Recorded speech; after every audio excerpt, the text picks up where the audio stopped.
next real estate center, but you know that. Mike Kidwell from Leader Bank is back again, and I love listening to you talk because you're so knowledgeable about everything out there.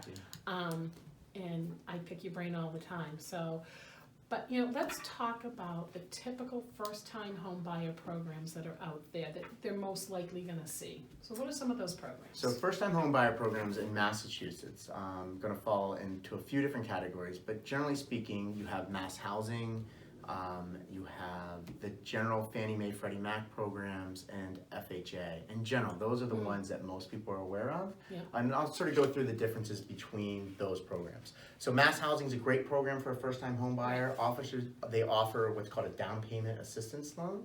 So they'll literally give you up to 100% of the purchase price of that house on a $300,000 or less purchase price. When it starts to go above that, it's a little bit less. And I won't get too much into the details on that. Only thing to say is they'll give you up to $15,000, up to 5% of the purchase price as a down payment assistance loan, and the rate on that's only 2%. Oh, wow. Yeah, so it's a fantastic program for first-time home buyers. The other programs through Fannie Mae and Freddie Mac, they're basically the same. The Fannie Mae program is called Home Ready. The Freddie Mac program is called Home Possible. Let me backtrack a little bit. Mass housing, those programs, the three that I just mentioned, all have income limits, and they're specific to the town in which you're purchasing a home. So you want to talk to your lender about what those income limits are. You want to request that up front. You kind of want to know where you're going to buy because they're very different. So the Fannie Mae and Freddie Mac program, really low interest rates on those programs, 3% down, and they also discount the PMI. Same thing with mass housing has discounted PMI. So it's a great program. I think I just quoted one today, 30-year fix at like 3.25. Oh wow, on a 30-year fix with no points. Right. So I mean, it was really good for, again, it has to meet those qualifiers. And then the last one is FHA, which everyone knows about FHA for the most part. Yeah. It's really coming back somewhat because the rates are really, really low.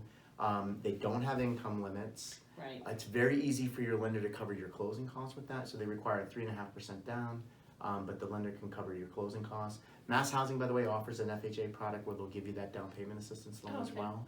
So it depends on, one of the things that determines which program you want to go into is going to be dependent upon the income limits, obviously, as well as your credit score.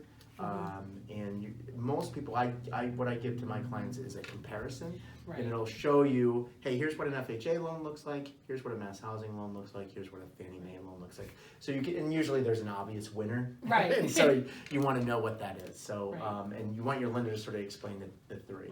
And they're all low down payment. Was it no down payment or roll them in? Yeah, the idea being first-time home buyer being low down payment. I have a lot of people who call me and they'll, maybe they're putting 20 or 30% down, something along those lines. Have been saying, they're like, all right, well, I'm a first-time home buyer. I want, this first-time home buyer loan. And, they're already putting 20% down. So they're more likely just going to regular conventional financing. Yeah, and there's one other program I didn't mention. It's really hard to qualify for, but I will mention it. And it's through Mass Housing Partnership. It's called the One Loan. It has very strict requirements, but if you meet those requirements, it's fantastic. It's 3% down, and there's no PMI. So it's a great option. And is that an income limit? Definitely an income limit. And I think we've talked about this before. Not every town qualifies for it, or yes? No, every town in Massachusetts qualifies for it. It's just the income's dependent upon the town. So, and it gets a little tricky, particularly where we are, right? So we're sitting here today in Foxborough. Right. Foxborough is in Norfolk County. Right. Well, if you go across the highway to Mansfield, very similar priced homes, I would imagine. Yeah. But the income, that's in Bristol County, and the income limits are much lower in that town versus this town. Because it's all based on average income. So it matters. But great information. I know, we probably could do a video for hours on each program, but you gave everyone the precursory information. So if you wanted any more information on those loan products, give Mike a call. Make sure you just tell him you saw him on YouTube or whatever, wherever this video lands. Make sure so we know where you found us. Thanks, Mike, and I think we've got one more video to do. All right. And you'll be back for another episode. Okay. All right, thanks. All right. Bye.